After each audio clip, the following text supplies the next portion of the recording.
Recording in progress.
Good evening and welcome to the regular meeting for the Lawrence City Council. Today's day is Tuesday, March 3rd, 2026. Pursuant to Chapter 20 of the Act of 2022, this meeting will be hybrid, allow participation both in person at the City Council chambers as well as remotely. Anybody that have requested a Zoom link, it was done through the City Clerk's office. This meeting is also being transmitted live through the Lawrence City Council Facebook page as well as the Lawrence City Council YouTube page. Roll call, Madam Clerk. Councilor Gonzalez. Present. Councilor Miguel. Present. Councilor Marmol. Present. Councilor Infante. Present. Councilor Reyes is noted as absent. Councilor Del Rosario is noted as absent. Councilor LaPlante. Present. Council Vice President Levy. Present. Council President Rodriguez. Present. And I would like to please join us for a moment of silence. At this moment, I would like to pass the word to Councilor LaPlante for a few words. Thank you very much, Council President. A member of our neighborhood and a longtime Laurentian, Phyllis Tyler, passed away last week. And she was actually very active in much of the city's civic involvement and helped many candidates out running for office, and was a treasurer of the Neighborhood Association, and is, like I said, a lifetime member. She actually ran for District B for City Council at one time, so she had tremendous roots in the city. So if we wouldn't mind, Council President, if we can just remember her during this moment of silence, that'd be great. Please.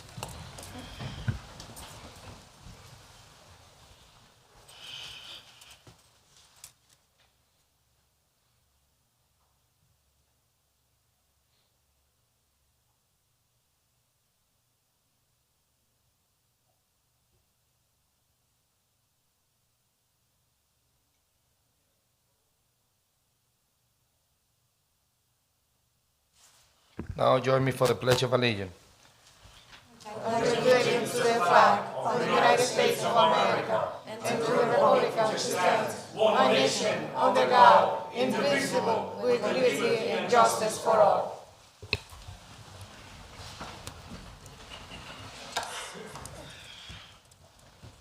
Councilors, can I get a motion to approve minutes from January 20, 2026 and February 3rd, 2026? Motion to approve. There is a motion to approve, properly second discussion. I hear none. All those in favor, please say aye. Aye. Nobody is on Zoom. The ayes carries. Public participation. We have a few names here that would like to express public participation, speak on public participation. The rules are as follows. You're gonna have 2.5 minutes to speak. At the 2-minute mark, you're gonna hear a beep indicating that you still have 30 seconds. Please refer to this council as a whole. The first name that we have is H. Mali. Name and address for the record, please.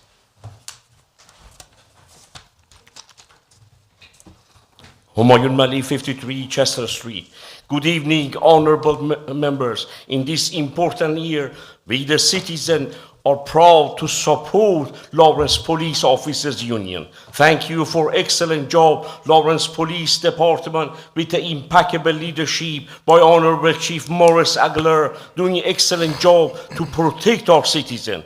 Lawrence Police, because of your excellent job, you're the best example of protect and serve. Lawrence is a safe city. Lawrence Police, one of the best police departments in the nation. Million thanks to our hardworking DPW workers and the service. Because of you, Lawrence is a beautiful city. We support our inspection department employee and their union. Thank you for excellent job. We must hire more inspector. Lawrence Public School, with the impeccable leadership by Honorable Superintendent Ralph Guerrero, moving forward. We, the citizens, are grateful to Honorable Director Wu for helping Lawrence children. We support Lawrence Teachers Union. Because of your excellent job, Lawrence will rise again. We are proud to support our brave veterans. Thank you for your service. Thank you for your sacrifice. So this great nation become the land of free and home of brave. We must hire more to position for the Veterans Department and create the best commission for all elders. In this new year, we pray for the safety of all police officers officers and the first responder. Lawrence Fire Department, under impeccable leadership by Honorable Chief Delaney, doing excellent job. We pledge in this great new year to support Lawrence Police Officers Union. Because of your dedication and sacrifices, we have the best police department in the nation. In this year, we pledge as a citizen support Lawrence Police Officers Union, the true shining star in the sky of Lawrence. The next person that we have is Rich Russell, Councilor Russell.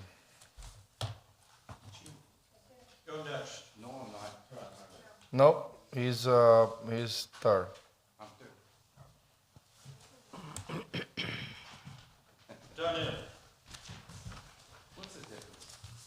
Good evening, councilors. Rich Russell, 34 Cross Street.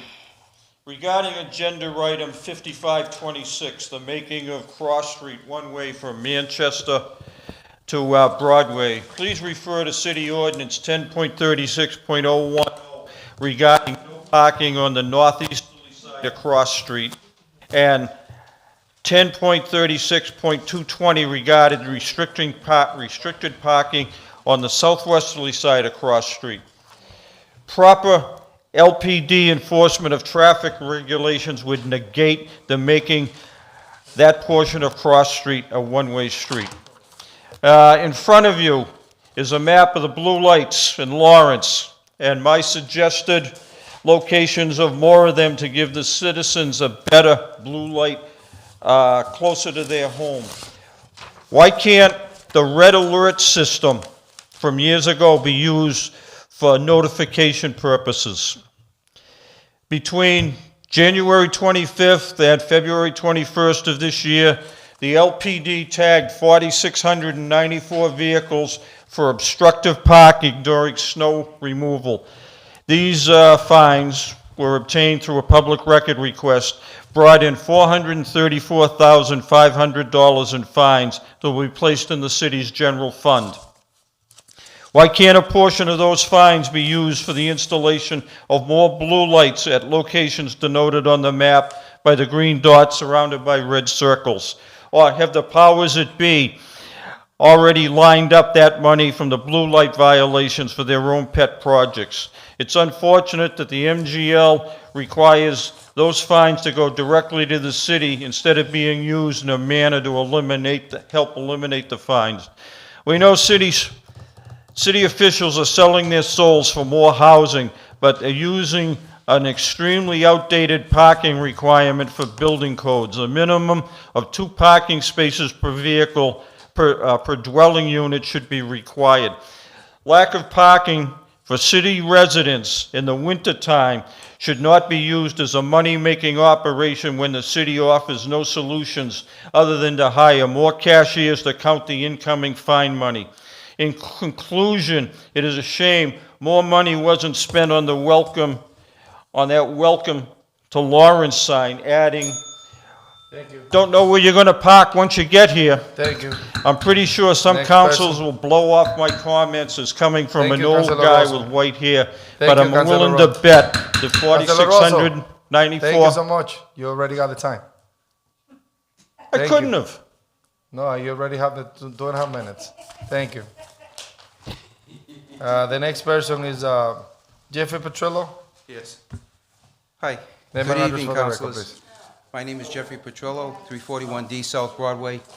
By now, at least 10-plus city officials have received my email regarding the owner of A&M Auto Body sale of parcel number 2, which is also referred to as lot number 18. I'm not presenting myself from the perspective of trying to interfere with the sale, but we know we are correct in standing our ground by protesting the sale on the grounds that for 78 years, that lot was a non-buildable lot and prohibited from receiving any commercial or residential building permits and special variance permits for any type of building. We don't quote these assertions from hearsay, but rather in accordance to the email you received. The city and state fire and safety laws, zoning laws that were in effect 38 years ago in 1988 and 1989. And these quoted city and state fire and safety zoning laws because they're still the same as they were voted by the city council, and they were put into effect for everyone, not just for the benefit of one landowner or one builder to accomplish doing building on a lot that was deemed prohibited. That was the reason why our family made the final decision to purchase our home and property. Excuse me. And until now, these laws still remain the same and they're unchanged. It is our understanding that some builder with over 50 years of experience has received some handshake deal where he has been assured of actually receiving all building and special variance permits in accordance to all applicable city and state zoning laws. Our family, which we came here from we come from a construction and building family. We are thinking that in advance that the alleged builder is going to eventually go before the ZBA and Planning Board and eventually come before the City Council. It is at that time the Petrollo family requests that the various boards and City Council to vote no and deny all building permits and any special variance permits in accordance to these state and city zoning laws and applicable fire and safety laws. Thank you. Thank you. The next person is Mark LaPlante, Councilor LaPlante. The next person is Councilor LaPlante, Mark LaPlante. Name and address for the record. 29 Mark LaPlante, 29 Durso Ave in Lawrence. Just a reminder, councilors, the Lawrence Square project is still ongoing. The weather has not been very cooperative lately, and I'm not sure that we're going to be able to do something this Thursday because of the snow that we're getting tonight. But if we do have it, and I hope that we will, it'll be for Fireman Third Class Joseph W. Donahue, who squares at the corner of East Haverhill Street and Prospect Street. His very short story is he served in World War I. He got gassed in World War I. When the war ended, he still wanted to serve the country, got out of the Army, and went to the Navy. And was actually out in the China Sea for a while before he had to come back. And then he died from the wounds that the gas exposure that he gotten. So there's a square there named after him. That's this Thursday, March 5th at Haverhill Street and Prospect Street. Everyone is invited. That's your district, right? All right. Next one is Major Lawrence J. Ferrelli Square. His square is at the corner of Lawrence Street and Bennington Street. And Major Ferrelli was a Vietnam veteran and died in combat in Vietnam. As a matter of fact, he got struck doing some not reconnaissance, but mine sweeping, and was killed in action doing that. And like I said, his corner is on Lawrence Street and Bennington Street, and his is at March 12th. And both of these are at 4 p.m. and they last no more than 20 minutes. It's very brief, but it's a nice way to remember these individuals, and the signs are superb, and they have a lot of information. So I invite you all to come. Thank you. Madam Clerk, please call the roll for Councilor Reyes.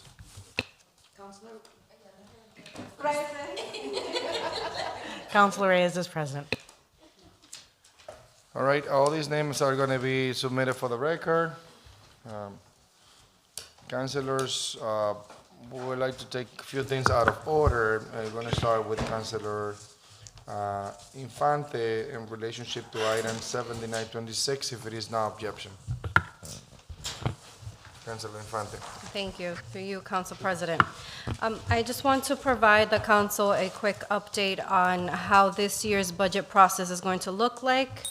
I want to start off by saying that last Thursday, I met with our CAFL pertaining to this and what we experienced last year. And we both agreed that this year we want to, well, not just this year, but every year, we want to make the budget process as efficient and transparent as we can. So as we look forward to the FY 27 budget process and how our city's finances are evolving, I made a comment to our CAFL about other municipalities and city councils. And one in particular, for example, is the city of Boston, where they have budget working sessions that leads up to their official budget hearing process. And that was brought up because we noted that a majority of our time during these budget hearings are taken up by the granular details of the day-to-day budget operations of the current fiscal year. And to alleviate some of that, we thought it was a good idea to try out a working budget working budget session with three departments, the three major departments, which would be the police department, fire department, and DPW, which you all saw as new business, that we do have a current year-to-date police department, year-to-date budget audit. So in doing that, we will be starting that next week for the first budget meeting. Then we will be scheduling the fire department, and then lastly the DPW. And depending on how this goes, if time allows it, we will be adding other departments strictly to discuss the details of current budget activities. And also, I do want to make it clear to Budget Committee members that you still will have the option to ask additional questions, et cetera, if you didn't have the opportunity to do so during these budget working sessions, or maybe if something came up later on that you want to address. Additionally, we also discussed Lawrence Public Schools. Last year, we spent almost 3 hours discussing Lawrence Public Schools when we had a night full of other departments as well. However, considering that the Lawrence Public Schools is the majority of the budget, this year we are deciding on giving Lawrence Public Schools its own evening. That way, we won't have the pressure of me as chair at least, of seeing other departments waiting for their turn while we're discussing important details and asking important questions to the Lawrence Public Schools. And additionally, and lastly, the CAFO will be submitting the budget on May 15th, which will then start the 45-day clock, and the last, May 15th. And that will start the 40-day review clock for us, which will end on June 30th, so that this year there will be no confusion on when the last day of the budget, of approving the budget will be. And lastly, we will officially begin the budget hearing process on May 26th. And that is all I have as an update so far. Thank you. Thank you, Council President. No problem. Continuing with a few items before we go into an update from the city attorney. I would like, if it's no objection with the council, I would like to take item 4626, which is the authorization to spend $3.1 million from Mass Work Infrastructure Grant from the Executive's Office of Economic Development. Dan McCarthy, he's here with us. And with that, Madam Chair from the Budget and Finance Committee. Thank you, through you, Council President.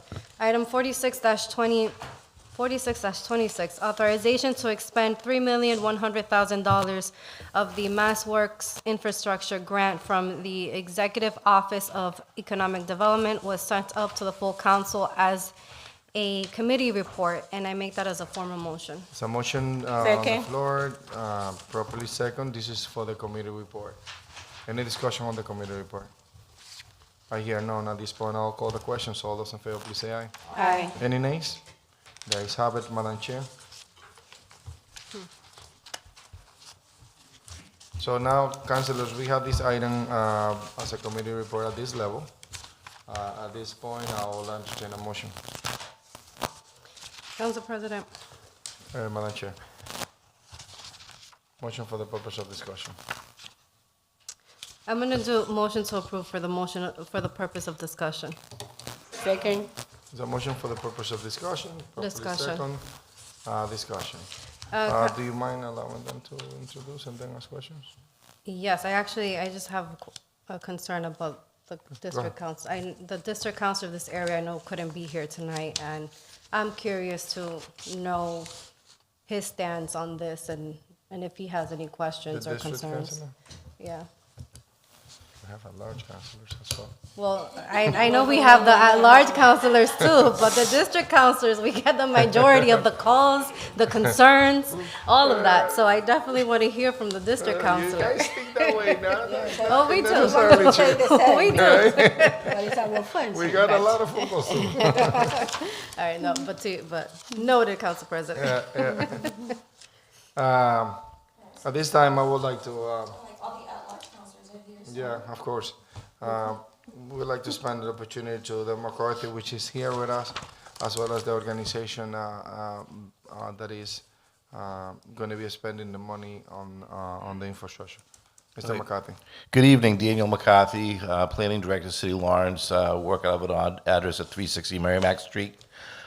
Here on behalf of this document, I have several people here supporting me. I have members of the Lawrence Community Works, the project manager, and the director. I also have Mr. Peter Allison, who's an engineer with TEC Engineering, who's the engineering company that assisted with the filing of this grant. The grant is a $3.1 million infrastructure grant. It is from the State Department of Economic Development to assist the city with some of the development costs associated with this project. The project, I know there was a number of questions that were proffered at the last meeting. I do know that Mr. Spencer Buchholz, who's the project director, gave a very detailed response last week. You should have received copies of those answers. Also, there was, I can briefly go into the details of the project or entertain anything else you like. Again, this is an infrastructure project. It is a design and construction. The money is going to be used to reconstruct Stafford Street, a public way in the city of Lawrence. It's the last street before you reach Methuen. We're also doing new sidewalks, parking, lighting, and stormwater management for this area around the city. Again, this is on the very northern edge of the city, just as you enter from Methuen. So in some ways, we refer to this as a gateway property. Much of this project, the development of this project, will be a parking area that will be for the development of the Mariner Mill. It's a mixed-use development of both commercial and residential zoning, means uses. Again, I have the project developers here who can speak in more detail on that part of the project. Again, I'm here to answer any questions about either the grant or the city's infrastructure aspects of this.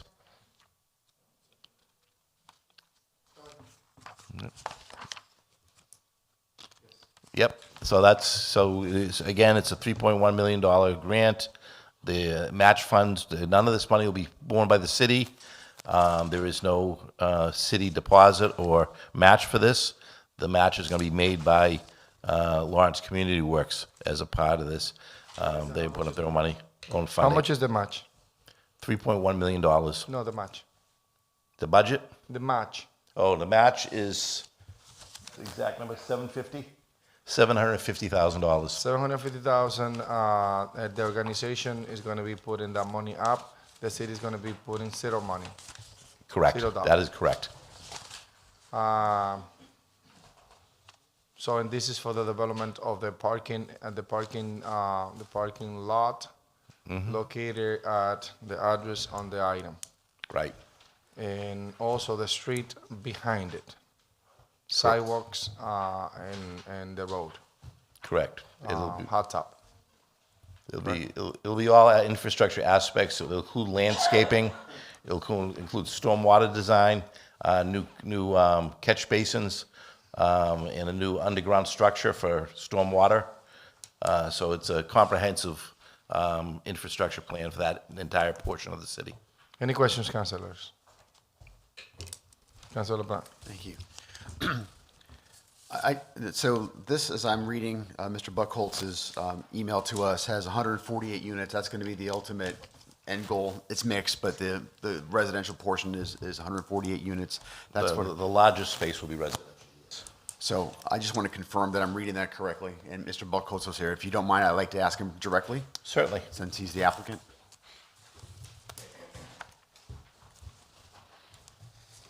Good evening, councilors. Good evening. So I just have your email that you sent, in the attachment, the Mariner Mill unit max and size. There was a chart inside there, and I just went to the total number. You have studio 1, 2, 3, and 4 bedrooms, and combined, if I'm reading this correctly, is 148 units. Is that Correct. accurate? Yep, that's correct. Okay. So I'm not gonna. You know how I feel about the additional units and the impacts that it has on parking, on schools, on city services in general. And we're adding beyond that there's a lot of other things going on as well. I'm sure you're aware with it of it. So, how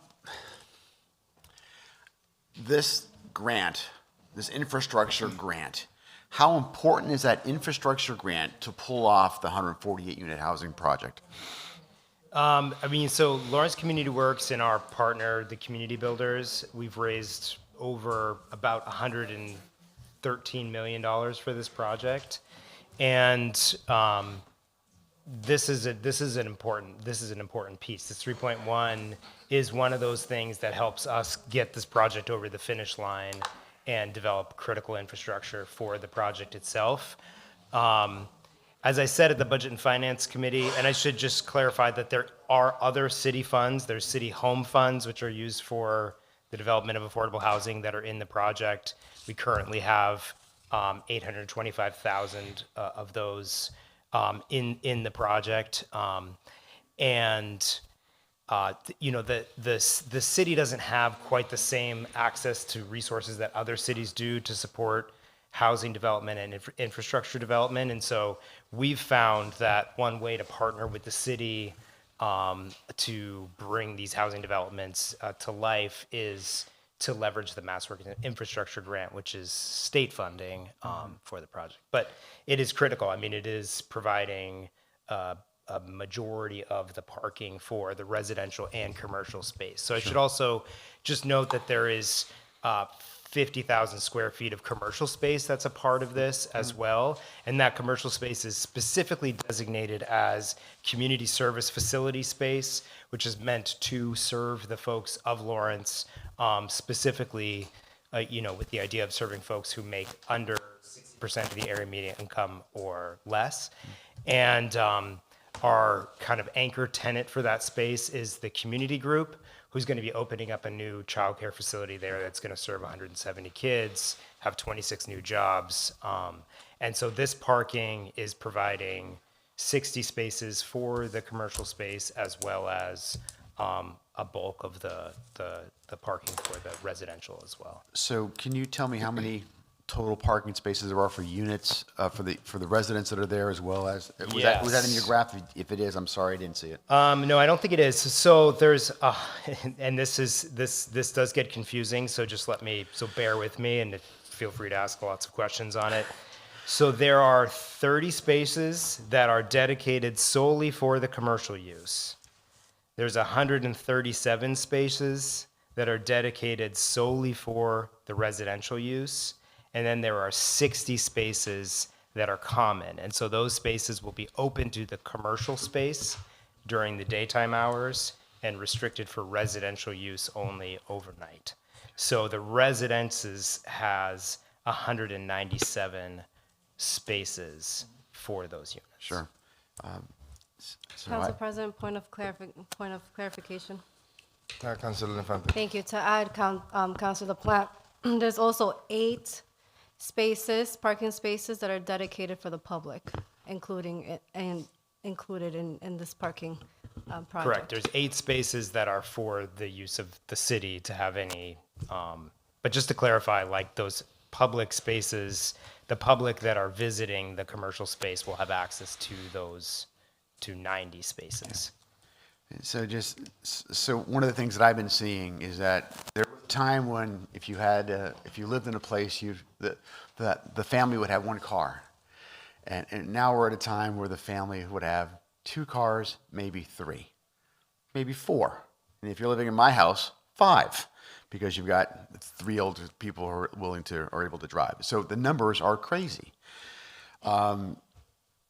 So if they just be conservative about it, you have the 137 spaces that are residential, and the good thing is you got 60. There's the common, so they can stay at 190. But you have 148 units. If 148 units has 2 cars, that's almost 300 vehicles. I don't know where these folks. I mean, that's not a crazy thought to think that people have got 2 cars. A husband and a wife will have 2 vehicles, or they may have someone that's 17 years old and whatever, they may have a vehicle. So it's not a crazy thought to think that would happen. Yeah, I mean, we do. So, I mean, and I understand the point. I mean, we do have to restrict the number of parking stickers that we give out. In all of our properties, we do that. And so usually it's, the residents will get at least one per unit, and then based on need and family size, they may get additional ones. So some of those units will have access to more than one space, but all of them will have access to one. And so what happens, because I have this in my district, on South Broadway, where you have the Princeton properties, for example, there's X number of residential parking. But what's happening there is they've exhausted all of the parking. And now there's overflow, and they're going out into the streets. Now the folks that are living on this, on the streets, I'm thinking of Ware Street, for instance, in my district, they don't have enough parking. I mean, they're on the streets and people can't get parking. So the concern that I have here clearly is parking. And I want to know what the infrastructure improvements, if it was tied in. And the other thing I want to find, are you getting any kind of waivers or any kind of zoning or planning? Has anybody else had to give you any kind of permissions on this? Or No, I believe no one that everything by right? Everything by right? Yes, everything's by right. Everything So by this is a right. 40R district, and I should just point out, so it's a smart growth district, and I can't remember, Peter probably knows and Dan would know the exact parking, but it's probably like one parking space for one unit, 1.25 for a 2-unit apartment, 1.75 or 1.5 for a 3. I can't remember exactly, but we are developing by right under the parking regulations.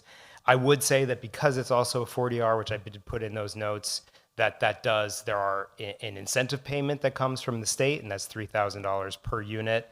So this project will be bringing in $444,000 for the city to spend on additional infrastructure needs, with the idea of that incentive payment is to help offset, the use that comes with development. Sure. Just name and address for the record. Yeah, sure. Good evening, councilors. Jess Andors, 3 Jackson Terrace in Lawrence. I'm the executive director of Lawrence Community Works. So, Councilor, just a couple of points I would like to make. One is what we typically see in our developments, even though I acknowledge the problem you're describing is a real problem, we, in our developments, partly because they're income limited, we don't necessarily always even fully utilize the parking that we have in those developments. Like, I would point to, we have an 18-unit project on Newbury Street, Casa Diana, 108 Newbury Street, and as part of the parking requirements for that, we actually acquired and developed parking in a separate lot, like across the street and a block away from the project, and the tenants are fully aware that there's overflow parking there, which we were required by zoning to provide, and it's almost never utilized. And in our other developments as well, I would say it's getting more to the point like people are close to but not quite maximizing the parking that we are providing, but they're not overflowing with it. And I do think that one of the things that you see in other like residences in Lawrence is when it's a situation where nobody can control what is happening within the building, there are folks who are renting out 1 unit to 3 families, right? And every family is living in a room, and so things are really overcrowded. Mm-hmm. And that is not the case with our housing, which is, pretty tightly managed and highly regulated. So it is really 1 family per unit, which, and we take pride in the way that we manage our development. So I think that mitigates some of the parking requirements or the parking drama that you see in other parts of the city. And I don't, by the way, I don't doubt at all that your organization means what it says what it means. And when that happens, you've got a good reputation, and there's no doubt in my mind that you're not going to be subletting these things. You're not going to see 3 families in a 1-family thing. That's not even a concern. The concern that we're facing is I don't think, and I'll be very candid, I don't think our ISD is capable of going ahead and making sure that we're doing what we need to do with unlawful apartments in the city. And so that was you mentioned it, and I agree with you. That is a problem, and we don't even know what the numbers are. We know it's large. We don't know where. We don't know how many. And now I don't need to go to the ADUs, and we need to go talk about that. But there's all these things that are happening. And so when there's good folks like yourself who are going to do things by the book, and we don't have an arm in our city, the ISD arm, that's actively doing what it's supposed to be doing for whatever the reasons are, and maybe during the budget time, maybe we can have that kind of conversation. And I do something for the chair, to the chair of the ordinance committee on their agenda about the ADUs. But the reality is that we can continue to add and add and add, but if we're not doing one thing on one side, I'm expecting phone calls tonight. I got no place to park. We have all heard this. Tonight's a great night for having this discussion, because I know I'm going to get, my phone's probably ringing off the hook, right? Because what are you guys doing? Because the blue lights it's all that stuff. I'm not going to beat that horse anymore, but I do know there's going to be impacts. And right or wrong, and it's going to impact, it's not my district, but I know what that's going to be like in my district when these things kind of happen. Let's talk about schools. I rarely hear when a developer comes in that they've talked to the school department about what impact it's going to have to our school system and the number of seats that are going to be required. I don't know what schools they'd be going to. Have you had that kind of discussion to make sure that the residents you have there, I'm going to guess their families, school-age children, are going to be able to go to a place and not be jammed in? Yeah, I mean, we haven't in a while, but I will say that this project we purchased this mill in 2018, and around that time, I think we talked about this, but we had a lot of conversations. We provided the school district with not only an analysis of what our projected developments were going to be in there, so that the school could properly plan for the different developments that were coming online, but we also made a list and of other developments that were coming online so that the schools could be aware and properly plan for that. I've been very okay. Go ahead. I'm sorry. I actually have also talked to Superintendent Carrero about this project. Probably about 6 months ago now, I'd have to check my calendar for the exact date, but just to talk to him about the fact that this was gearing up to come online, and we wanted to talk to him and give him a heads up about that. And, also to offer him the opportunity to see if there, was some way that we could deploy some of the commercial space in Mariner to maybe meet some overflow if that was something that the school department budget was able to absorb at any level. And so that is a conversation that we've had and that we intend to continue. And so what was the result of that conversation? I mean, you said you offered, did he say, yeah, let's do it, I'm all on board, and we got plenty of space for your students? I would say, candidly, he was super interested in it, and it was delegated to Ms. Hernandez at that time, and I think that there's been some changes that have happened internally around that position, and so it's a conversation that we have to now revisit. Thank you, Councilor. We can say thank you for your time, and I appreciate it. And I have a lot of respect for both of you and for your organization, for all the stuff that you've done. You understand the concerns that I have. It's not just that it's an aggregate. It's all of these confluences that are coming together that's causing the problem. So it's not just one organization. It's a bunch. It's a lot of things that impacted. And you're in front of us tonight, so I get to ask these questions. And I do have some concerns regarding going forward with this, because I think that if we go forward, even though at first blush, this seems like a really good idea, improving the infrastructure. Who does not want to improve infrastructure? I mean, that's a really good thing. But my concern is we start moving this process and making it easier. My concern is we're not doing what we as a city, ISD, for example, and I'm really harping on them because they have got the jurisdiction on this. And not the police department, fire department a little bit, but they've done some stuff on it, but it's really ISD. We need to get them to be more active on these unlawful apartments, because it's impacting organizations like yours and what you're trying to do the right way. Can I just, Yeah. I completely agree with that. I would also just say, and this is we gotta kind of take our word on this, but we are so heavily regulated as an organization because of the way that we get the funding for these projects. So it's primarily through the Low Income Housing Tax Credit Program, which is a federal program, and all these state subsidies as well. But so we have to, and so living in our properties, I would say, is not always easy for those who live there because every year they have to be income qualified. You have to be able to prove that there's no one living in your apartment that is not on the lease. There's a certain number of people that can be in a certain apartment size.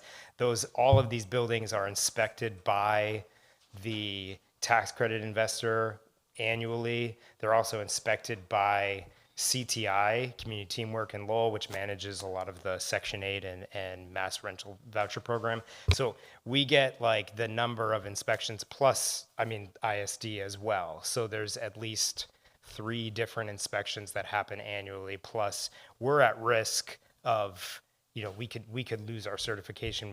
There's like huge risks if people are, it does happen, and we have to be very, very vigilant about making sure that there are not multiple families living in an apartment. We also work really hard with our tenants on the front end, on the parking thing, managing their expectations about what they can get. And we've been having multiple meetings on Island Street with residents around parking because there is a certain amount of expectations, but it is also like, well, you live in this building and this is what is available to you, So we do spend a lot of time making sure that we're mitigating that if possible. Any other councilors? Through you, Council President. Councilor Reyes? I don't have question, just comment. Okay. I want to say thank you for this beautiful project. Through the multiple community meeting, we see the need from our constituents. They is looking forward to have a beautiful, nice place to live in. We know we have a parking space issue, but at the same time, our constituents have the issue to find out place for living. So I want to say thank you, and I know how much dedication and commitment you're putting on this kind of project. Yeah, I know our community is waiting to have the opportunity to live in one of these apartments. Thank you for everything you do. Thank you. Any other councilors? Anything else that you want to add to the conversation? I just wanted to point out, some of the follow-up questions that we had from the Budget and Finance Committee. There was a question around like taxes, and I know that's often a question about how much Lawrence Community Works pays for taxes on properties like this. So I just want to say right now, the building, as it is just a commercial building, we're paying over $50,000 a year in taxes, but the estimated taxes once the building is renovated is $265,000 a year. It's a giant building, and so it will be generating a good amount of taxes. And then just wanted to point out the $440,000 that will come as the incentive payment from the state underneath the 40R district. So there are other ways that there are other funds that will be generated into the city as a result of this project. So, in another word, the fact that you're building within that specific area and you are under the zone of the requirement of that layout, and then the city will be granted with fund Correct. through the state, correct? Yeah. And that amount, you mentioned that that's going to be 400 and something? Yeah, it's $3,000 for every affordable unit developed, so it's Okay. $444,000. $444,000. And And speak to that too. And that money will be used as at the discretion of the city, but usually is for park infrastructure and many other projects like that, right? Sometime. As I said, the money is all going to be dedicated to the infrastructure. The construction will be overseen by the city. We'll make sure that not one dime of this money is going to go into the residential portion or the building itself. It pays for the sidewalks, it pays for the landscaping, it pays for the... I got you. Okay. I understand. And Councilor Levy. again, I said, we have TEC Engineering here who will be working with the city to oversee this project. We'll go out to the public bidding procurement Yeah, process? I mean, I would like to hear from them as well. Okay. Just overall, what's the meaning of the actual construction work Yes, that they're going to be yes. doing? Councilor Levy. Thank you, Council President. Through you. How many units did you say it's going to be? Excuse me? 148. How many 1, 2, 3 bedrooms? It's 3 studio apartments, 40 one-bedroom apartments, 74 two-bedroom, 28 three-bedroom, 3 four-bedroom. And of those, 37 are going to be for 30 families making 30% of the area median income or less. So those are like Section 8 units. 50 or 18 will be for families making 50% of the area median income or less, and 93 will be for families making 60% of the area median income. So it's going to be like a 30, 60, 30, 40, 60. 30, 40, 60. 30, 50, 60. 30, 30, 50, yeah. 60. Yeah, yeah. Okay.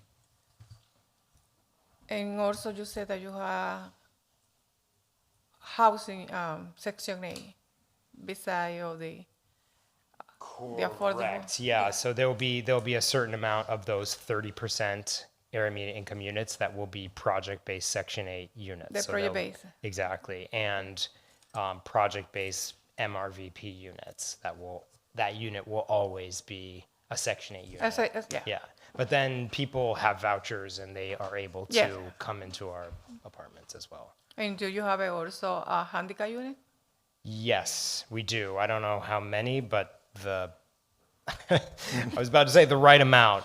Whatever required by code, I'm not exactly sure how many ADA units, but there's both, one of the project funds for this is Community-Based Housing Fund, CBH. The CBH. Which has, as you know, a much higher, those are the most, there's like type 1 and type 2 units, and those are even more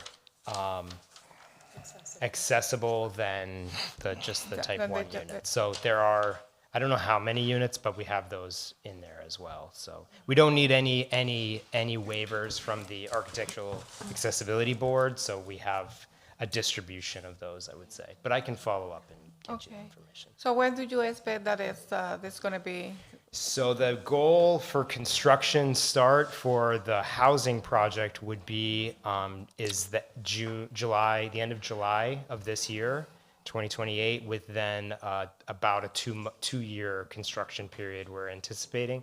So the MassWorks work, because it's all site-related, will happen closer to the end. So we're thinking like fall 2027 and spring 2028. Is that what we said? Yeah.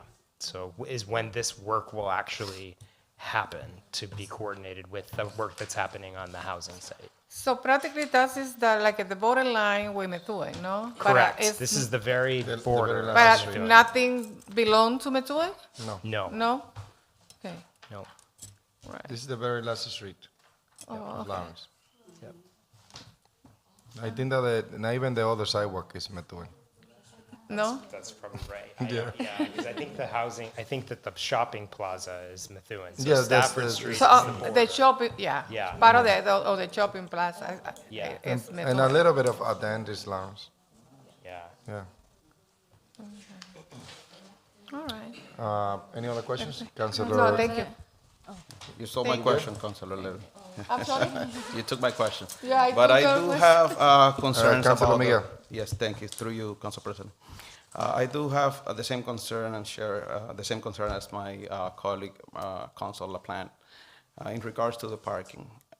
We do get calls every night, especially by this season with the snow, looking for parking. And we just don't receive the call. We get the demand from residents that the city is expected to provide them, that they demanding the parking spaces from the city. So this, I noticed in the package provided to us that there is room for you to maximize the parking, even if you have another story, a parking deck, if possible. Will that be part of the option in case that you have to go that route? I see that you have 148 units, and I assume that we have an ordinance that regulates parking for this type of large building. So I am assuming it's 1.5 per unit, which bring me to the math, 222 parking. It's not 1.5. It's likely 1, because it's a 40R district. I don't know. Does if Andy depend can on the- speak. it's depend It's on the likely area. 1. Depend on the for- area? Okay. It's Yeah. likely 1 for a 1-bedroom and a studio, and 1.25 for a 2, 1.5 for a 3, and maybe 1.75 for, it's a different breakdown. It's not. Yeah. It's not, it's, because this is a layout area. Okay. So I would say, I want to add just one more thing just about, and this was a question that came up about local preference. So there is a question about, like, are people that are moving into our buildings, are they Are they new from to the city, or the they coming from in? outside? And so we've done this, we've looked at this throughout our portfolio, and both within our the new developments and the existing developments, it's about 75% of the residents that live in our buildings had a Lawrence address prior to moving into one of our buildings, which shows us that 75% of the residents in our apartments are coming from another Lawrence, are coming from Lawrence. They're coming from internally. We like to set a local preference when we do our housing lottery. So this is by a lottery. You have to put your name in the lottery, and then you get picked at random. We're allowed under fair housing law to have a certain amount of local preference. And so the state has indicated on this project that they're going to allow us, that they would be comfortable with us doing 50% of the units, which means that we will be able to say 50% of these units have to go to Lawrence residents. But we also know that historically it's going to be way more than that. Yeah. It's going to be 75%. And we don't have any way of, besides just anecdotally, but if you talk to residents in our buildings, we hear time and time again, it's stories of people coming from kind of substandard living conditions, overcrowded living conditions. We're trying for many, many years to find a high quality, affordable place to live, and this is where they ended up. And so we hear about parking, and 20 years ago when I started working in Lawrence, I had no idea how many hours I would spend on parking, and I would say I've spent 4 years of those 20 years exclusively dealing with parking, and so I get it. I totally get it. But I would also say that it's not that our developments are adding exponentially more new residents to the city of Lawrence. Like, we are just creating more housing for people that are already living here that can move from. We know that there are people crowded into a triple decker that everybody here knows that. And like our constituency also, like you all have been to our annual meeting, or you've been to things. I mean, we put it out there all the time. Like, what are the issues that you want to see? Like, every year we have an annual meeting. What are the issues that you want to see Lawrence Community Works working on? Anybody is welcome to come and to give us input on that, so we can direct our organization. Every single year, it's affordable housing. How do we develop? We can't get enough housing. And we do feel like in the city, like, we are doing everything that we can to meet that demand and meet that requirement, and meet what our constituency is asking us for. And honestly, like, it still takes us like 10 years to do this. It's not like, it does not meet the demand in real time.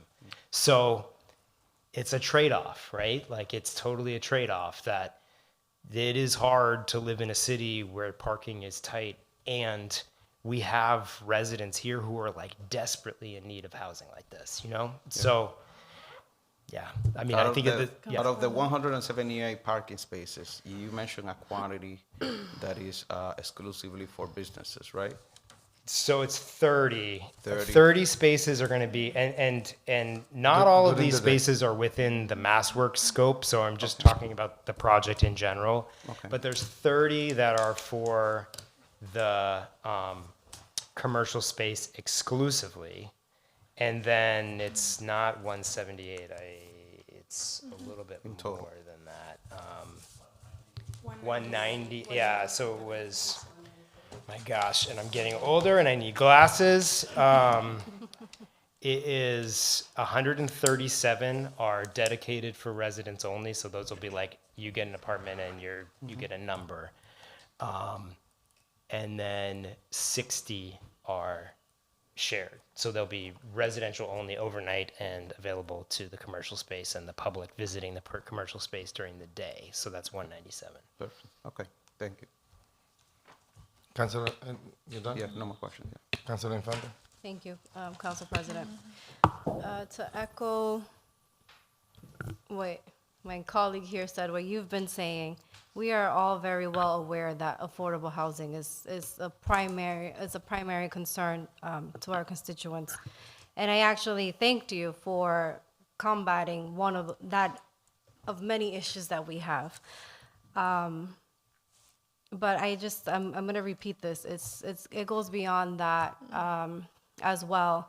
And my biggest concern is the safety component of it, right? When we continue to make these developments, Malden Mills fire was a thing.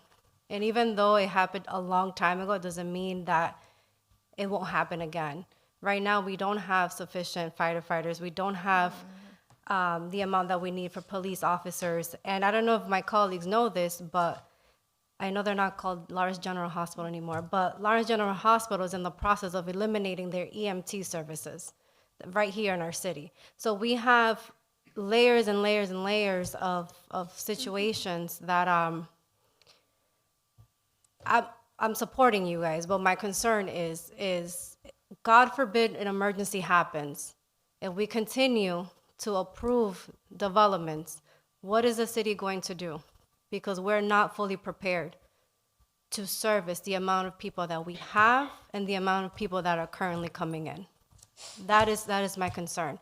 And it's in nobody's mind right now because an emergency has not occurred to that extent, to that level yet. And I just want to put that out there. Thank you. Any other councilors? Any other councilors? Anything else? So can you, do you mind bringing TEC so they can explain to us and overall what's the project from the engineering perspective? Good evening. Name and address for the record, and they just give us an overall of the project. Of course. Yeah, my name is Peter Ellison. I'm a civil engineer with TEC, and our address is 282 Merrimack Street. So I worked with Dan McCarthy and the city's planning department to prepare the application for this grant to file it with the state, and the city was successful and was selected. I'd like to tell you a little bit more about the MassWorks program, if that's okay. Of course. So in Massachusetts, there's 351 different communities in the state. Every year, the MassWorks program rolls out approximately $90 to $100 million in grant funding to support municipalities and private developers for projects like these. It's a very competitive program, so it's a great thing that the city was selected by the state, in this case, to receive this money. A little bit more about the project. There's 178 parking spaces that will be constructed in support of the development. So all of the asphalt, all of the gravel base, all of the stormwater infrastructure, catch basins, piping, water quality units to treat that water before it gets infiltrated down into the groundwater.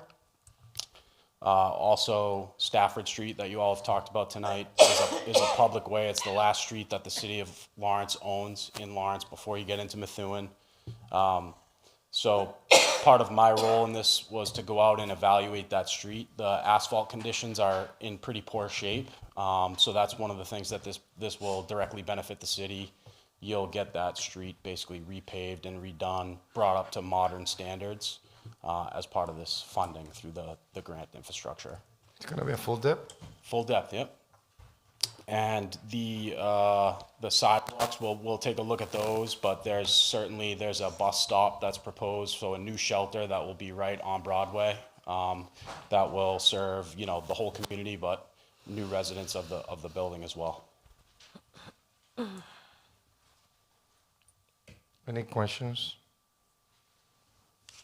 All right, if there is no other questions or any other information, I'll call the questions. All those in favor, please say aye. Aye. Aye. Any nays? Nay. Madam Clerk, please call the roll. Councilor LaPlante? No. Councilor Del Rosario is noted as absent. Councilor Reyes? Yes. Councilor Infante? Yes. Councilor Marmol? Yes. Councilor Miguel? Yes. Councilor Gonzalez? Yes. Council Vice President Levy? Yes. Council President Rodriguez? Positive. Motion carries. Thank So you. now, we continue with Budget and Finance Committee. Mr. McCarthy have another item. I understood possibly. I know, me too. Positive.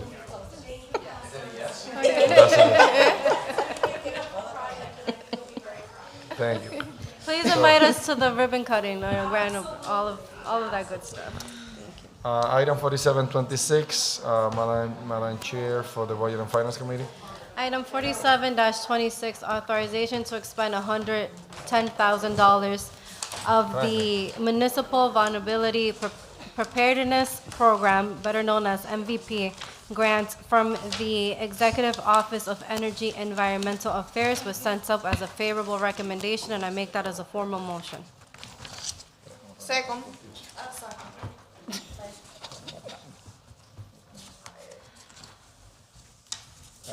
Any questions, Councilor? Discussion. Discussion? Madam Chair from the Budget and Finance Committee. Oh, no, I'm sorry, I was reminding you discussion. No, discussion. Oh, you We have Director McCarthy. You don't want to ask questions? No, I All right. thought you were. preparing. Discussion. Mr. McCarthy. Yes, the Municipal Vulnerability Program, the city's been a participant on this program since 2016. We are an MVP city. The goal of this program is to make the city more reliable for storm events, to make the infrastructure and the stormwater situation in the city more stable. The $110,000 is a portion of called MVP 2.0. It's a participatory grant. It requires that we create some task force, some civic committees, that we attend meetings with the state and participate in different programs. The end result of this is that we are able to qualify to get planning funds, which we were able to get over $1 million recently for the River to Refuge Fund to replan the lower Tower Hill in the Merrimack River area, besides the Boys Club. We're also going to be getting future funding to pay for infrastructure programs for our water department, to put new pipes in the ground, new catch basins, new areas where the city is incurring flooding to prevent flooding. So that's all part of the program. And again, this is just a small portion of it. It's $110,000. $10,000 of that money will be going towards bilingual training, so that we can do the outreach to the public, make sure that the city participates. Again, it's a strong program, and we encourage your support.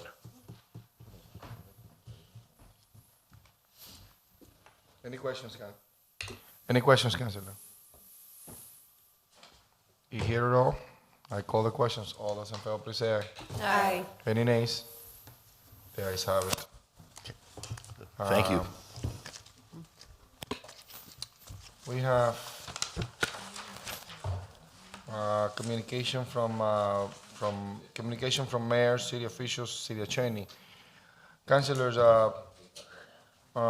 we have item 6126, which is the update from city attorney regarding the litigation with the Lawrence Redevelopment Authority. We are potentially need an executive session on this item And we have a couple of items here that, not yet, Tim. Okay, I didn't know if you want, you mentioned my name, I come. We have, we have a couple of things that are on the ordinance committee. We have a few people here that are for those items. Do you have any objection of getting that, everybody that is here, for any item related to ordinance or? No objection. So let's take item, Madam Chair? Un ataque a la chair. The Madam vice chair. Chair? The vice chair. Go to the vice chair. All right, let's go to the vice chair. The vice chair for the Budget and Finance Committee, Councilor Miguel. Ordinance committee. Item, no, I say it, my mistake, ordinance. We have the people from Semana Hispana, and I don't see anybody else. Is anybody else from ordinance? 478, do you want to have him What table number is that? this? Just, Yeah, I will do it at the end. okay, fair enough. Oh, Semana Hispana. Got it. Can I use your highlighter? Okay, we have item 50, 51, 52, and 53 Someone that are related to Semana Hispana. To those. Are they here? I don't know. Somebody must be, because they brought the flyers. We'll take them. Item 51, 26, Ms. Vice Chair from the Ordinance Committee. This is the Campañon Common Semana Hispana Festival, July 31st, 2026.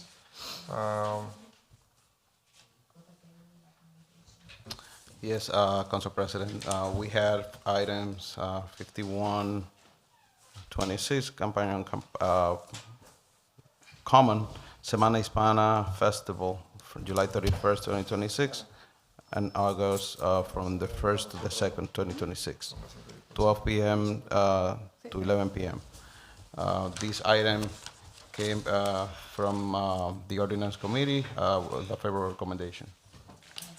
And I submit it as a formal motion. You make that as a form of a motion? It's been properly second discussion. Discussion. Okay, Councilor Plant. Thanks. So this one right here, so we have three of them. So the first one is 5126. That does not have a carnival component. That's just the festival. Am I right about that? The date. You want the dates? So the date is August July 1st. July July 31st, August Yes. 1st. August 1st, and August 2nd. It does. 3 days. And that's just the festival. No, that one's just for the festival. Yes. The 52 is the festival, is the carnival. So, but I'm This- talking about 51 right now. 51 is no carnival, it's just the festival, It does right? have it. It's just that they were filed separate. I'm- That's what recreation said to do. 51 and 52 are the same event. Yeah, they're the same separate dates. aspects. Same event, the 52 is the carnival. 51 is the festival. Yes. They were filed separate. About the So festival. they filed it separately. Okay. Yeah. Yes. So my questions were on the carnival, I'll wait, but, or how are you with the police department? Do you have enough police officers? Do you have enough money for the police officers? Yes, everything was settled. Even we were talking to Mr. Oliveri, even thinking of doing a parade if we can get the police officers. That's why the date was moved. Because that's what was requested last year. And how many police officers are you getting for that event? The police officers that are always required. I mean, he said that for the festival, they are okay. It's just, there was a question for the parade. So It's my- still pending. So do you know how many officers you need to pull this thing off for the August, July 31st, August 1st and 2nd? No, sir? They, Councilor Plant, they develop the safety plan and they manage Yes. it. So they decide how many officers they're gonna have. And then they just send the bill. Yeah, and they already came with the bill and everything, how much it was gonna be. Yes, that is settled with the police department. Okay. What's the bill for that? 65,000. 65,000 Yes, sir? for those 3 days? Okay. Yes. Okay. That's a lot. Okay, thank you. Yes, it is. Any questions? All And the right, police department signed off on this? I'm looking for the approvals. Did they sign off? I'm guessing that they did I think so. on the application.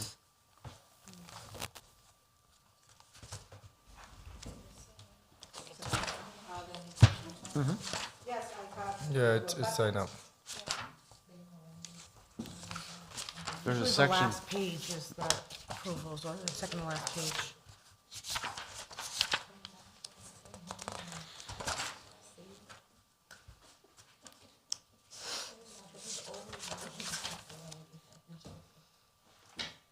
I'm not seeing that for some reason on this application.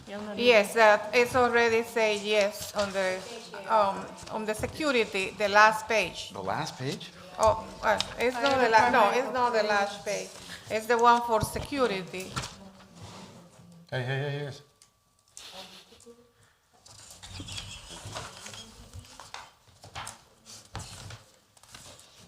All right, so, yeah, the police department signed on it. And they're all set, they sent the bill already. I mean, they wouldn't send the bill without $65,000. One of the things also, if I may, So, the, and the. Madam Clerk? if you know, typically they have this on Labor Day weekend, which is also the weekend of the softball festival, the weekend of the Bread and Roses, the weekend of the Italian feast. They specifically had it this year earlier, in July, so that they're not competing, because the police want to be able to focus on the event. So that I know in the conversations we had preparing this with the recreation, when I was getting the paperwork from recreation, they specifically talked about the moving of the date to get it away from Labor Day weekend, because the police are so tied up that weekend to make the police more available. So I know the police have been in active communications with the selection of the date on this event. Sure. And we just add this, so that's important, and I'm glad that there's been a change to that. And good for you for getting this done in February and not waiting until May or July to get this thing done. And we have a fire drill, so good for you, because if there's any issues, you can fix them all up, so good. All right, any other questions? I hear none, all those in favor, please say aye. Aye. Any nays? The ayes have it. Item 5226, Madam Chair, from the Ordinance Committee.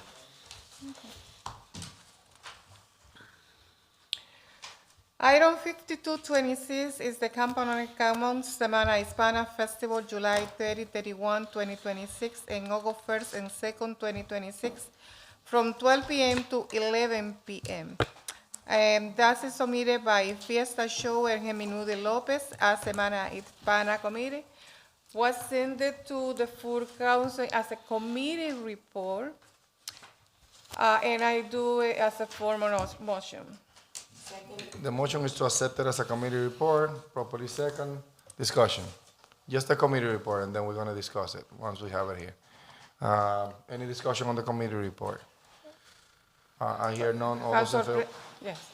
Council President, This is the committee report. this is from the committee report, yes. Yes. That the reason why it was sent as a committee report was because the date are not set up on the way that they asking for.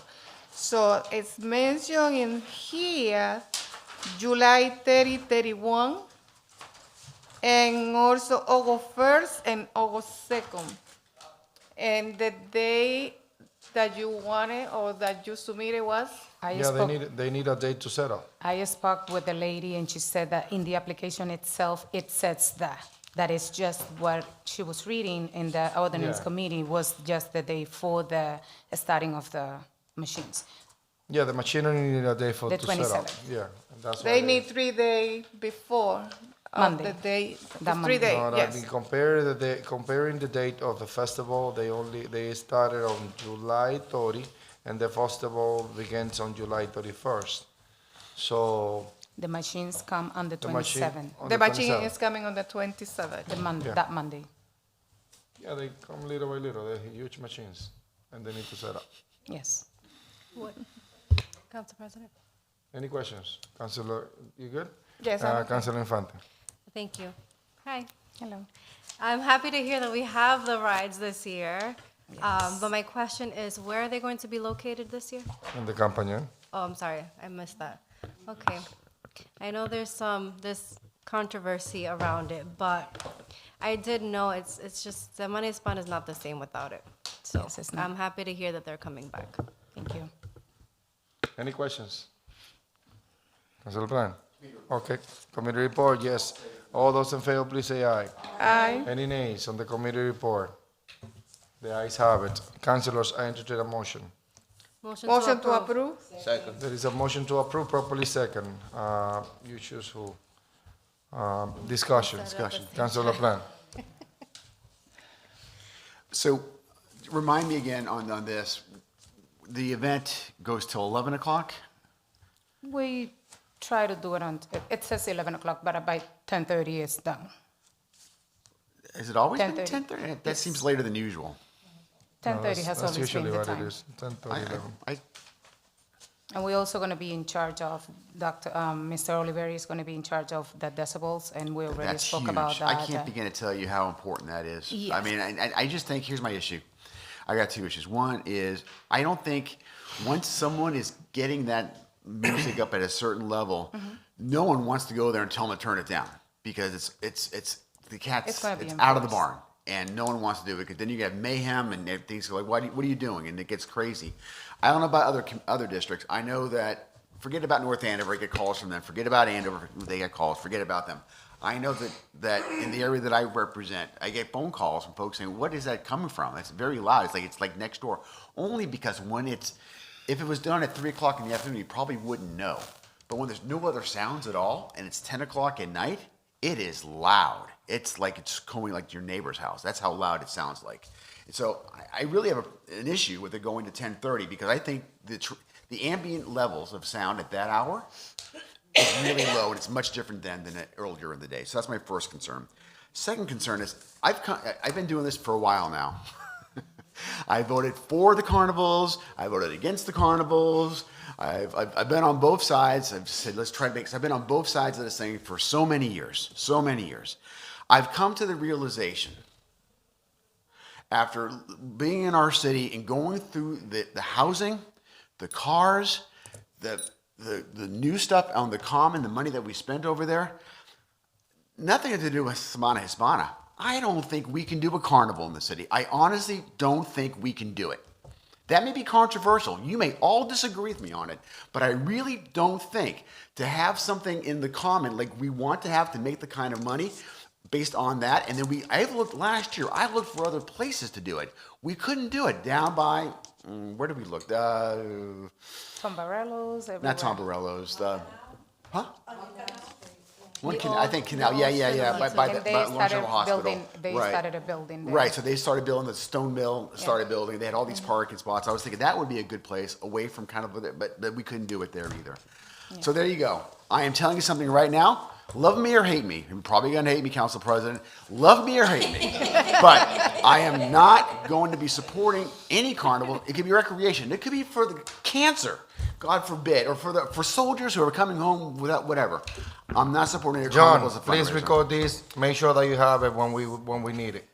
Okay, John? I'll be Record saying this it part. this year and next year, so listen to me. Words. Oh, now you're changing it to this year? No, For the I'm entire sure duration they're going to of- be coming again next year, so. we're So, gonna John, come make back sure you every record this, year. okay? There you go. All And I right. said it loud enough, so I'm not taking it back. Thank you. All right, everything you're going to say, not to every carnival. There we go. All right. You don't even need a video of it. You don't need to take a video. I've said it very loudly, so now you know. Yeah, I got you. All right. All right, councilors, any other questions? I hear none at this point. I'll call the questions. All those in favor, please say aye. Aye. Yes, because it's the only festival that my kids can go. Oh, there you go. I'm sorry, I said the wrong way. Then I'm going to support it then. All right. Any nays? No. Okay. Madam Clerk, please call the roll.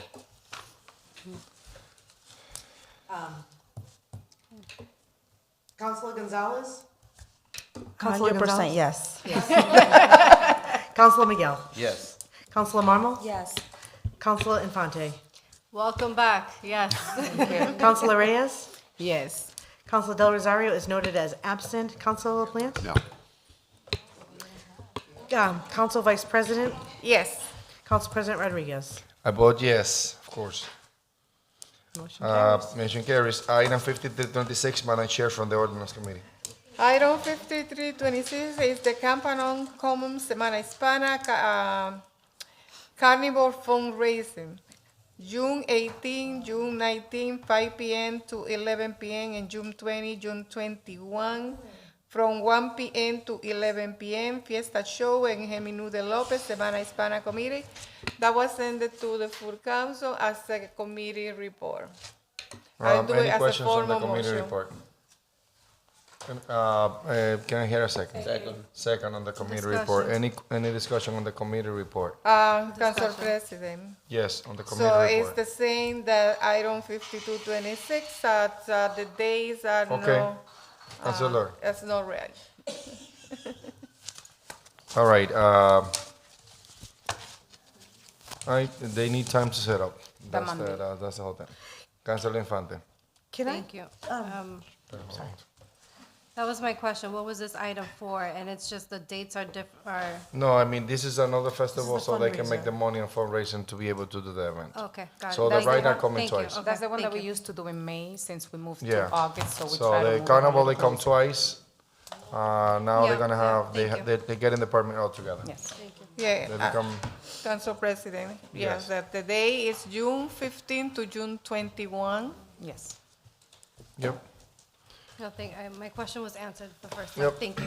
Any questions on the committee report? I hear none, so Madam Clerk, please, all those in favor, please say aye. Aye. Any nays? The ayes have it. Motion to approve. Motion to approve has been made by Councilor Infante, properly seconded by Councilor Miguel. Discussion. Councilor LaPlante. Besides the carnival rides, because I'm going to be asking any other group that comes before looking for carnivals, have you looked at any other way to raise money? I mean, there's a lot of groups that raise money. They don't have carnival rides, but they raise money. Have you thought about raising money a different way? Yeah, they do have. We They have, do raise we money. have. We have done comedy night, we have done karaoke, we have done The gala and every single thing in the books. It's just the community is still the same. I mean, it hasn't changed. And that is something that You do those the- attract everybody to the park. And You that's guys- why. You guys do the book as well? Yeah. The book? You guys do Yeah, the book? yeah, we do You the guys do, magazine. during the carnival, you guys charge to get in? Yeah, we do I mean, big- to put a canopy to sell stuff? Yeah, Those the are fundraising kiosk stuff. and the tables, everything else. Everything comes at the last minute, everything it goes to that year carnival. How much you I guys mean- raise in total? Huh? How much you guys raise in total? Say the festival itself is over 100,000. We do 100,005. Let's say we are left over with a little bit of money for everything else that we have to start setting up. Yep, all right. Any questions? I hear none, so all those in favor, please say aye. Aye. Any nays? Madam, please call the roll, Madam Clerk. Council Plant, we'll start No. with you. Council Del Rosario is noted as absent. Councilor Reyes? Yes. Councilor Infante? Yes. Councilor Mamo? Yes. Councilor Miguel? Yes. Councilor Gonzalez? Yes. Council Vice President Levy? Yes. Council President Rodriguez? Yes. Motion carries. Anybody else from the ordinance committee, Madam Chair, from the ordinance committee that are here in the public? Is anyone here for the Easter breakfast? Thank you. No problem. Have a good night. So, do you have any specific item?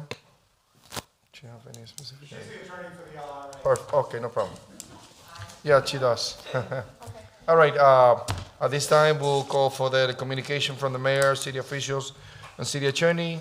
We have the city attorney here that have item 6126, which is an update from the city attorney regarding litigation with the Lawrence Redevelopment Authority, LRA, Want to clear the room? and a second session anticipated. We usually clear the room like No, but I Brenda. mean, we're not yet. We're in Oh, public. fair enough. Yep, So I'm we're sorry. gonna, and the way that we have discussed this, I have a conversation, just to be transparent, I have a conversation with the city attorney, and we have discussed that we're gonna, everything that can be done in public will be done in public, and anything related to potential litigation strategies or whatever, gonna be on that, as per the law, that's allowed for us to go into the executive session. So, city attorney, Tim Hilton, you have the floor. Great. What we have tonight, first I have Attorney Christopher Perini, who is the attorney that represents the city council on this. As you may or may not know, this is a suit that was brought by the LRA regarding the properties that were the subject of the redevelopment. And what we have tonight is we have an update in strategy, which is one of the exemptions provided under the open meeting law. So for that purposes, we would go into executive session. We would return to open session afterwards. We have received correspondence from the LRA. We've also received correspondence from an attorney who represents the mayor. The mayor has gotten separate counsel, and we have received information from that counsel. So I would suggest that pretty much everything we have is in the nature of strategy, which I believe should be done in executive session. No problem. The other suggestion I might make tonight, as opposed to any other night, is that we not move, that we go into executive session and kick everybody else out. Yeah. That way you don't have to leave the room.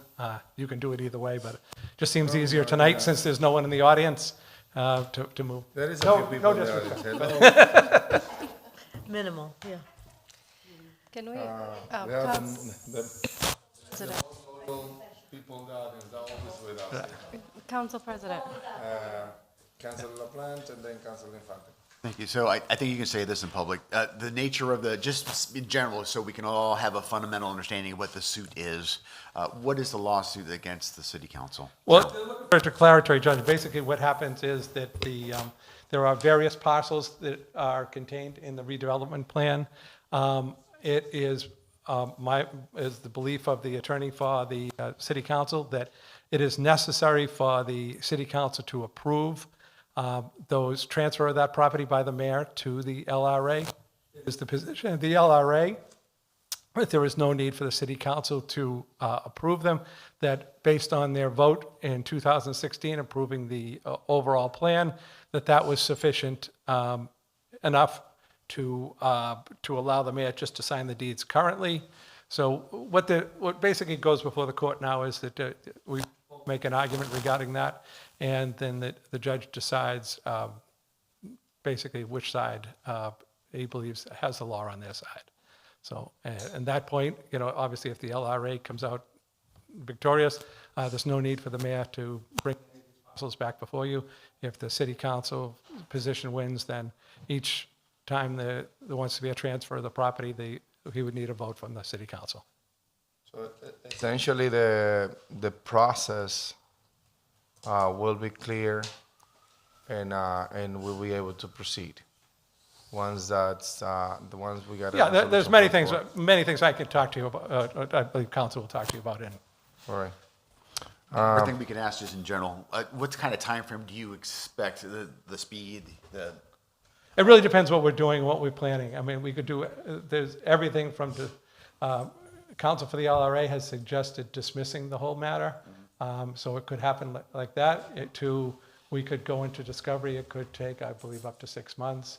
But again, these are decisions that you make that determine the timetable. Thank you. And it's Councilor Infante and then Councilor Mamo. Thank you. For the record, I know we have constituents that watch this and question why we go into executive session on a matter like this, since it's a public matter. So I can give you a quick analogy. I know the I reason understand, why. but I want to tell the public, Theo. So right now, in this room is the attorney for the opposing side, okay? Let's assume that she was suing us for $10,000, okay? And right now I tell you, hey, listen, I'm going to offer her 2, but we really have 8 in our pocket, okay? I've just given away our strategy. She's never going to accept 2. She knows I have 8 in my pocket. So the strategy session, I've just given away our. And that's an example. I mean, I was going to put it a lot simpler, attorney. I was just going to say that there are certain things in a legal case that cannot be discussed publicly, and that's in any situation. You've come before us with multiple cases that you always say to us, there's some things I just can't because it's still in process, et cetera. And those that have been involved in the courts are aware that there's just certain things that you cannot state publicly. With that being said, I want to reiterate to the council, because we've had mistakes before, Once we go into executive session, everything that's discussed in executive session cannot be discussed in public until the matter is completely done, which means once, whatever course this takes, once the court decides or whatever it is that we decide to do, once this matter is done, is when minutes will be prepared and this becomes a public matter. So I just want to make sure that everyone understands what an executive session is, because we've had hiccups before, and I want to make sure that we are all on the same page that whatever is said during executive session cannot be publicly said afterwards. Thank you, Council President. Councilor Mamo. Councilor Mamo. No, Future lawyer. I believe the attorney answered my question, because I did have a question in terms of like us being in an executive session, if the opposing attorney was gonna be. No, she's not Oh, gonna okay. be, I was just like wondering. No, it's just myself and Attorney Parini will be present. Okay. Yeah, I mean, that's what it is. Yeah. Any other questions that can be discussed in public? Anything that you need to offer that should be discussed in public? I got one more question. Wait, before we get to you, anything else that want to add? That should be I don't discussed? believe so. Okay, Councilor Plant. So I think it's important that we understand what your position is. We have council, LRA's got council, mayor's got council. Where do you fit in this entire spectrum? For lack of better words, I'm an organizer. I have no position. The city council is represented by council, the mayor is represented by council, the LA is represented by council. I represent the entire city, so I'm just more or less a coordinator. Will you be sitting in on the executive session? Yes. Would you also be able to sit in with the mayor's private or to the LRA's as well? Their executive session, no. I'm just curious as to. I don't believe one that. party, and why are you sitting in with one party? First of all, as opposed to the they other don't two have an parties? executive session. I understand that, but would you be sitting in? Would you be Well, sitting in on a meeting that talks about strategies with their attorneys? I would not. But I represent the city as a whole. I understand. I don't represent the LRA at all. I understand. You represent them, okay? And the mayor does not have an executive session. No, I get that. So the only thing that separates us from everybody else is executive session. Correct. So you can sit in our discussions, know what our strategy is going to be. Meanwhile, you don't know what the mayor's strategy is, you don't know what the LRA strategy is. Correct. It just seems, why would you just know our one position? I would think you'd be either in or out of all of them. Well, I'm not advocating on any position. I'm just coordinating, so if I don't know enough information of where you want to go, then. No, he worked for the city council. Well, he would probably differ on that if you ask him that question. He works for the city, he says, not the city council. Look at the chat. I refer to the chat on that.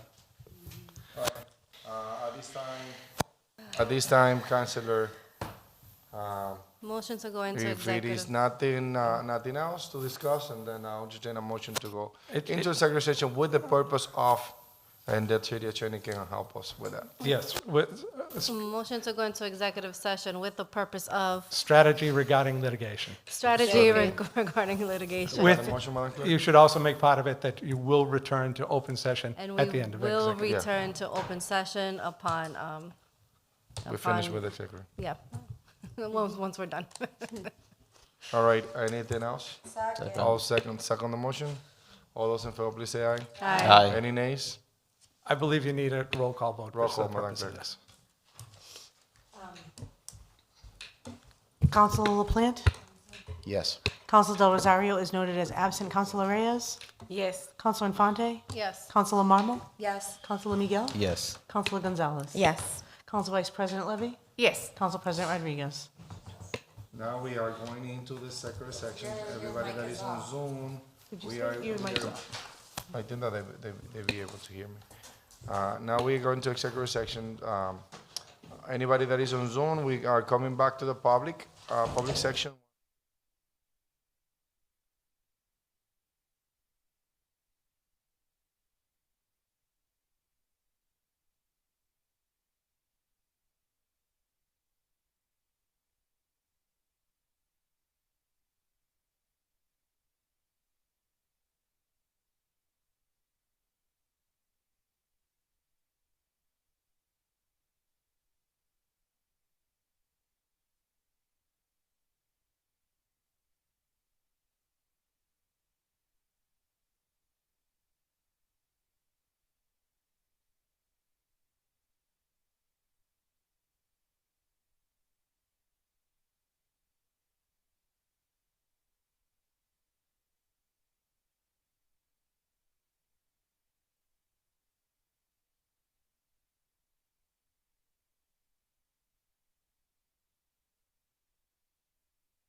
Motion to resume from executive session. Second. Properly second discussion. Madam Clerk, please call the roll. Counselor LaPlante? Yes. Counselor Del Rosario is noted as absent. Counselor Reyes is absent momentarily. Counselor Infante is also absent momentarily. Counselor Marmal? Yes. Counselor Miguel?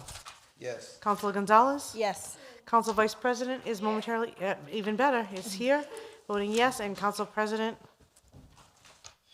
Yes. all right, fantastic. All right, committee reports. We have ordinance committee, item 47825, resolution honoring Gustavo Valera, greatest Lawrence Tech student athlete. Can I get a motion to table? So moved. Motion to. There is a motion to table. Well, Yeah, we're gonna table until next week. no, wait a minute, we need to accept that. Bring it up first for committee. Madam Chair from the ordinance committee for item 47825. Oh, you have to take it out and then we can. And then, table it? yes. Okay.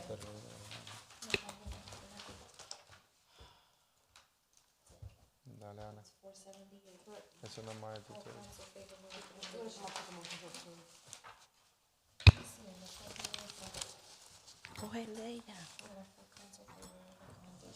So item 47825 is a resolution honoring Gustavo Varela, Greater Lawrence Tech School athlete and holder of the state all-time leading rushing record in high school football.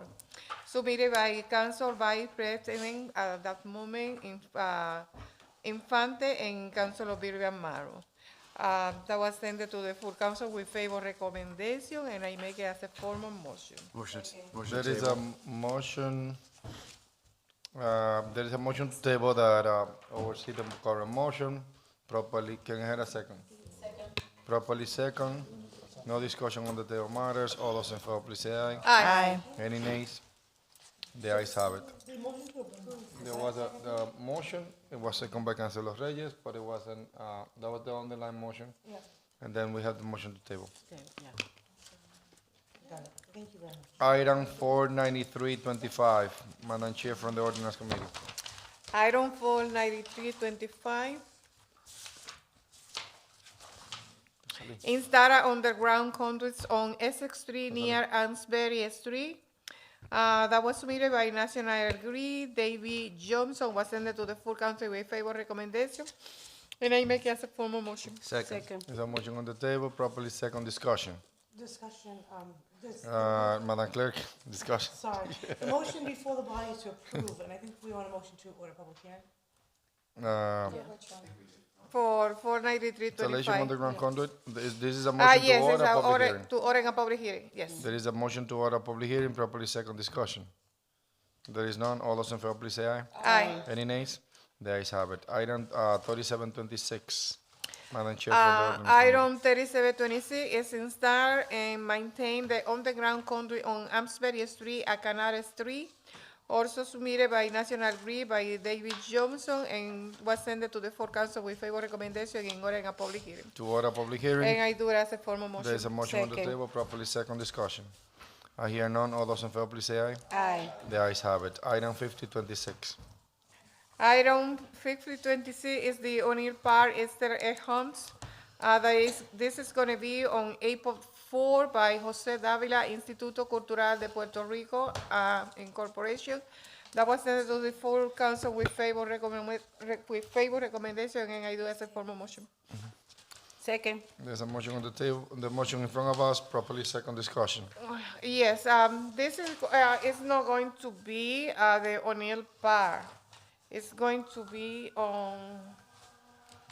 Hold on one second. At 155 Haverhill Street? Yeah. At the senior center. No. That's the center. Oh, that's the breakfast. Sorry. Oh, I'm sorry. Okay.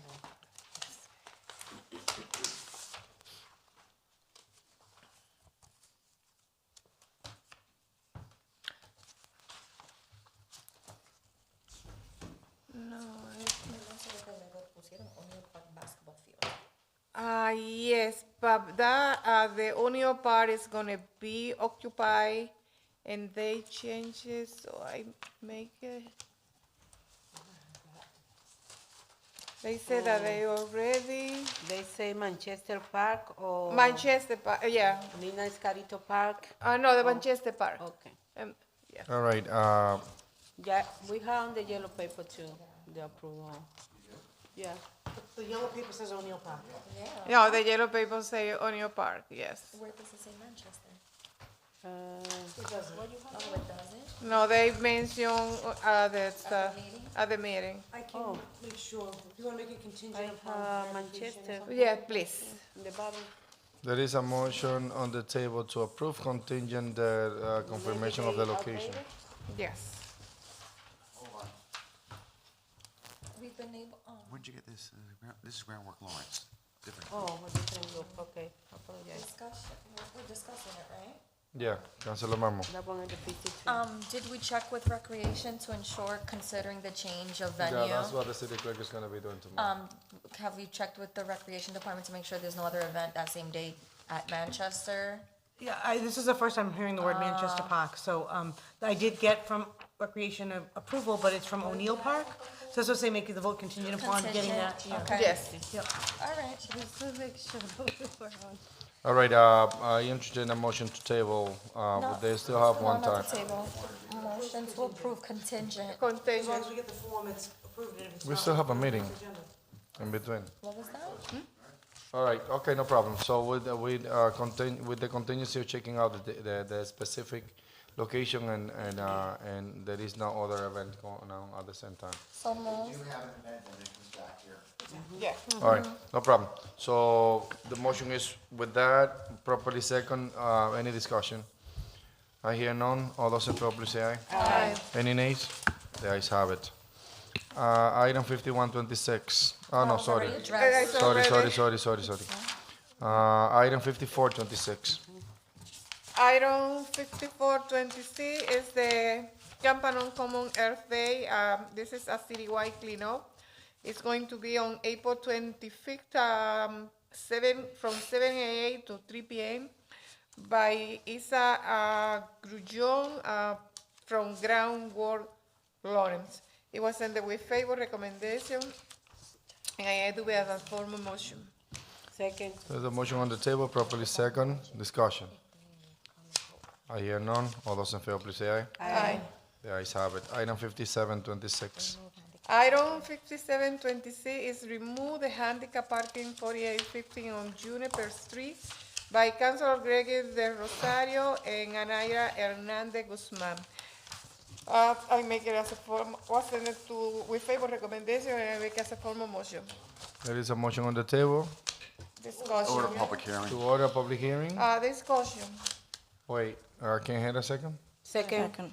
Properly second discussion, Councilor, the Chair of the Ordinance Committee, Councilor Okay, Vice this President. item Levy. was sent to the full council with favor recommendation, and according to Council de Rosario, and it's no need a public hearing because the sign is already removed. Because we know the person and the person. Yeah, is already agree- moved. Yeah, the person is moving and the person is leaving now. They don't want to have any. No, but the process is the process. We need to delete. We need to do the public To hearing. delete the ordinance from the book. Okay. Yeah. Yeah, he doesn't want to be send it over here, and I said, no, we have to send it to the full council. We don't That's why remove we have. parking over there. That's why we have a bunch of signs, because people think that they don't have to come in. Same way. We need to remove it, we need to order the public hearing, we need to remove. So from the- motion to a public hearing. To order a public hearing, yes.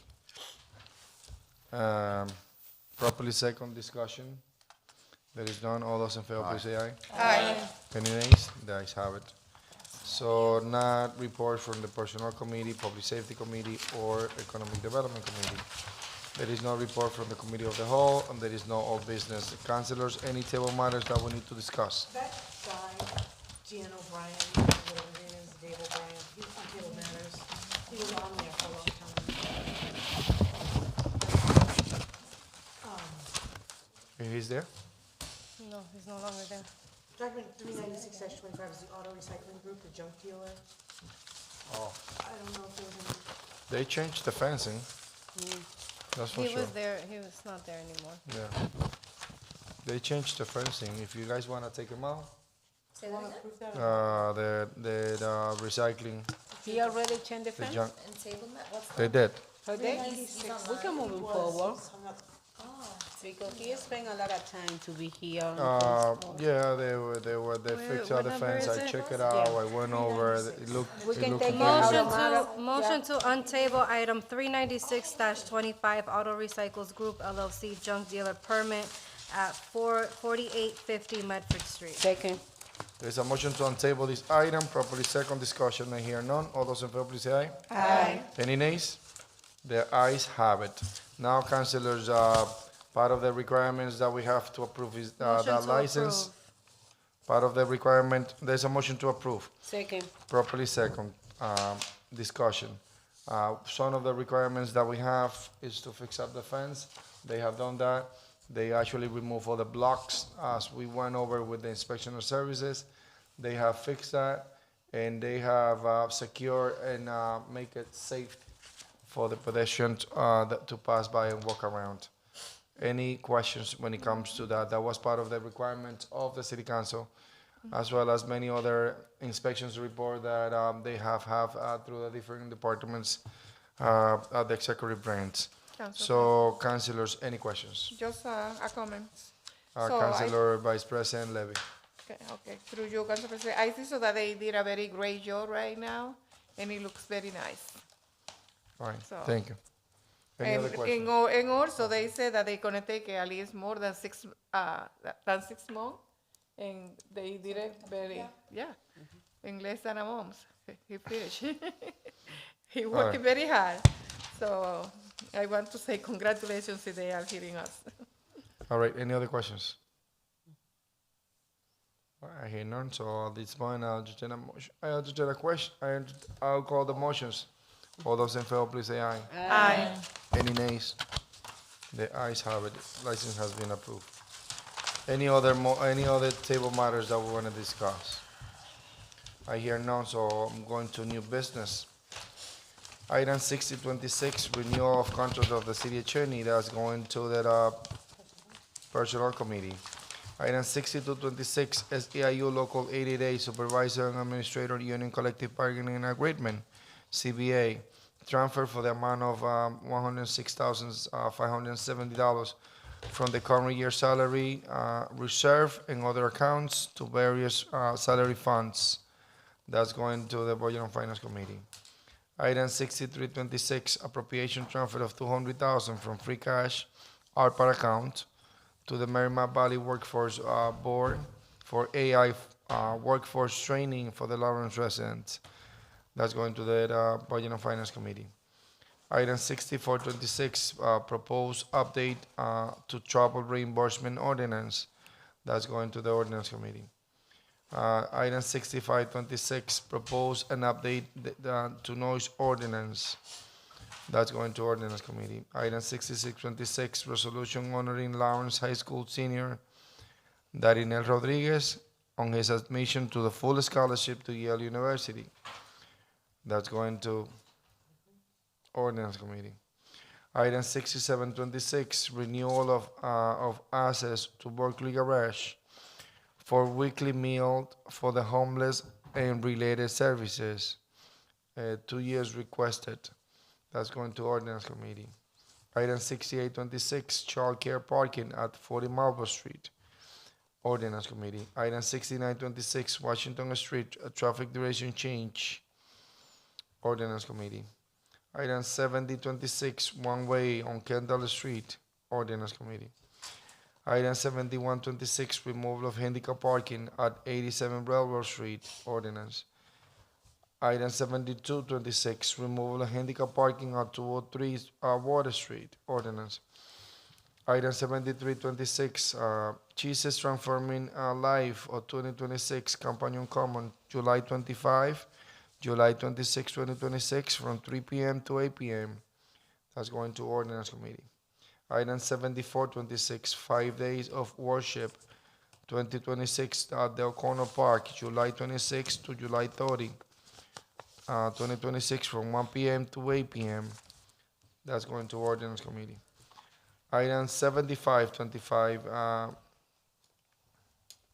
regaining in the valley, Campaign Common, August 21st to August 22, 2026 from 7 a.m. to 10 p.m. That's going to ordinance committee. Farmer markets, Campaign Common, Wednesday, June 10 to September 30, 2026, from 8 a.m. to 5 p.m. That's going to ordinance committee. Item 7726, farmer market at the O'Connell Park, Saturday, June 13 to September 26th, 2026, from 8 a.m. to 4 p.m. That's going to ordinance committee. Item 7826, year-to-date budget review policies, police departments. That's going to the Budget and Finance Committee. Councilors, let's go with the committee meetings. We have ordinance. Tuesday at 7. Do we have personnel? Can we do budget first? Budget? I want to actually ask, can follow the question from Councilor Miguel? Yes, I mean, for the ordinance, because you were looking this way, do you want to do it at 6 or 7 for Tuesday? For the ordinance, that was a 7? Oh, for me, it doesn't matter. Okay. So, Councilor Levy, do you mind changing the time to 6? No, I'd rather do it at 6 o'clock. Okay. Okay, So 6 if everybody's a.m. going to be on 6. time over here, no problem. No, because we 6 want to p.m. know si it's conflict with Councilor Miguel, because we Yeah, can make a I'm exception. comfortable. Yeah, I'm comfortable. Okay. All right, great. Budget committee. So we do have on the agenda the year-to-date budget review for the police department. That's going to take a lot of time. So I'm asking my colleagues, do you want me to schedule this earlier, or do you prefer two meetings, one for regular business and a separate meeting for the police department? Considering that it's only 2. One meeting One earlier? Earlier. All right, can you make 6 o'clock on time on Wednesday? Who's the on time for? Oh, okay. Council President? That's not me. I'm always on time. Okay. All right, I know, all right, Always on so time. Wednesday at 6 PM. Wednesday at 6. And then personnel, I know they work, we'll do personnel. Can you do Monday? Yeah, Monday at 6. Can you do 6? Monday at 6. I try not to schedule Thursday, Friday meetings unless it's very, that's my only option. So, Any other committees? Economic Development Committee? Let's do that on Wednesday. Hold on one second. Yeah, it's gonna be a long one, probably go till at least 8 o'clock to come budget. Can you do Wednesday 6:30 for the Budget and Finance? Because the three of us, they're I gonna be mean, here. a 30-minute difference is not gonna that's not gonna make a difference You for will. the meeting. 30 minutes? So in that way, we don't have to come back another day. All right. So Economic Development, Wednesday at 6, and then Budget and Finance Wednesday at 6:30. Okay? Public Safety? Public Safety? Public safety. Vice Chair, what do you think?